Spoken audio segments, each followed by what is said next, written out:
à tous. Entreprendre, un challenge, un risque, une réussite. Vous voulez découvrir de nouvelles idées ou encore de nouveaux projets et des business models innovants, c'est dans My African Startup. Plusieurs jeunes entrepreneurs africains vous exposent leurs projets. Un entrepreneur, 5 minutes pour convaincre, c'est parti. Combien d'auteurs contemporains africains sont connus mondialement? Très peu. Combien d'auteurs africains qui ont du talent échouent? Des milliers. Pourquoi? Parce que le circuit classique de l'édition en Afrique est en panne. Parce que nous avons plus de 160 millions d'Africains qui sont connectés à Internet et qui lisent autrement. Ils lisent numérique. Anenem Africa est donc l'idée de création d'un site Internet dédié à la littérature africaine qui proposera des œuvres littéraires venant de tout le continent et adressées à tous les connectés. Notre défi est de faire découvrir au monde entier les pépites littéraires dont regorge l'Afrique.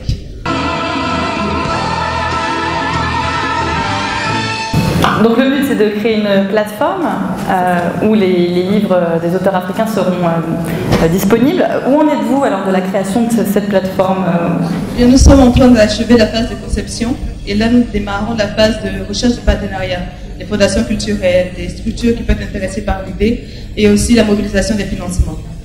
La phase de conception elle est quasiment terminée. Et alors comment on s'y retrouve? J'imagine vous avez combien déjà d'œuvres vous allez mettre en ligne? Comment on s'y retrouve? Est-ce qu'il y a des genres en particulier sur la plateforme qui seront mis en valeur? Déjà, je vais essayer de définir un peu à quoi ça ressemble parce que dire plateforme, c'est vaste. C'est un site internet sur lequel nous aurons 4 profils. Les profils auteurs, des auteurs africains qui viennent et qui proposent des textes. Ils ont un nombre limité de textes à proposer sur le site. Des textes où on a une ligne éditoriale assez stricte, un nombre de caractères limité, parce que si on a des textes de 60 ou 100 pages, on aura du mal à les retraiter, à les rendre potables avant de les publier sur le site. Donc nous réservons le droit d'éditer ou non certains textes. Donc nous allons faire derrière un micro-travail d'édition, avec les auteurs bien entendu.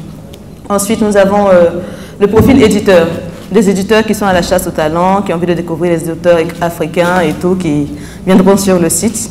Nous avons le profil lecteur et aussi nous avons le profil illustrateur, des illustrateurs qui veulent faire connaître leur art, qui ont envie d'illustrer les textes que nous éditons sur le site. Et nous avons différents genres de textes, que ce soit polar, que ce soit adressé aux enfants, que ce soit adressé aux adultes, et aussi des textes audio pour des personnes qui ne savent pas lire, pour des personnes qui n'entendent pas, pour des enfants qui ne savent pas lire ou les parents n'ont pas le temps de leur lire. Nous faisons des textes audio aussi, c'est prévu. Donc lorsque l'on vient sur Anenem Africa, on s'identifie, on choisit le profil qui nous est adapté et à partir de là, on a accès à un certain nombre de textes qui peuvent être gratuits ou payants. D'accord. Et la rémunération des auteurs, les auteurs s'auto-éditent, à compte d'auteur, comment ça fonctionne? Voilà, lorsqu'on est auteur et que l'on souscrit, on prend le profil auteur et qu'on propose des textes et qu'après, nous, derrière, on accepte de les publier, les auteurs ont le choix d'avoir des textes gratuits ou payants. Gratuits pour se faire connaître, payants pour avoir rémunération derrière. Nous sommes en train de plancher avec les développeurs web, voir dans quelle mesure avoir un suivi temps par temps par les auteurs pour savoir combien de textes ont été vendus, quelle est leur part, leur code-part dessus. Bien entendu, il y a un contrat qui sera établi. C'est de l'édition en ligne, tout simplement. Ils auront la possibilité de savoir combien de textes ont été vendus, sur lesquels ils ont eu de la publicité, quel a été l'impact, combien de visiteurs, et ainsi de suite. Donc c'est similaire, on dira, à l'édition papier, à la différence que c'est sur le net, c'est sur les smartphones, c'est sur le numérique. Et le plus qu'on a, c'est que les auteurs ont la possibilité d'interagir avec leur lecteur. C'est-à-dire, lorsqu'ils publient un texte, il est prévu d'avoir la possibilité au lecteur de commenter ce texte, de dire, ah voilà, la chute, on aurait aimé que ce soit comme ci et cela. Et c'est un plus, c'est un lien qu'on crée entre les lecteurs et les auteurs. Vous parlez des financements, qu'est-ce que vous avez envisagé justement là-dessus? Bien, nous avons estimé le démarrage de l'activité parce que nous nous sommes dit que la première année, nous n'allons pas rentabiliser. Nous avons été très prudents, nous estimons la rentabilité autour de la deuxième année.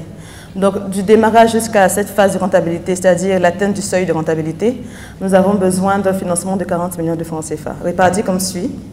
40% pour les investissements, création du site internet, acquisition d'immobilisation, locaux, aménagement de locaux, 25% pour le fonds de roulement et les 35 autres % pour le marketing. Pourquoi? Parce que pour promouvoir un site, il faut déjà avoir un certain crédit.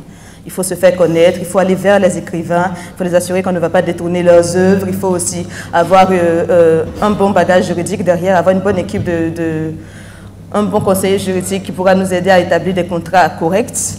Il faudra rassurer aussi les parents sur le risque que les enfants qui sont abonnés aillent sur des textes qui ne sont pas adaptés, et ainsi de suite. Donc, il y a toute une stratégie derrière à mettre en place, il y a toute une assurance, il y a tout ça à mettre en place. Et c'est plus le volet marketing qui nous coûte de l'argent aujourd'hui. Ce n'est pas la conception du site. Ok, merci beaucoup.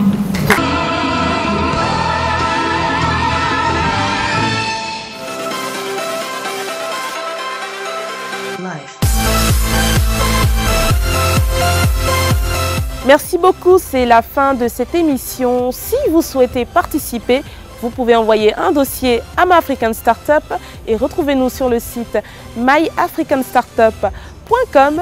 On se retrouve la semaine prochaine pour de nouveaux projets. À bientôt.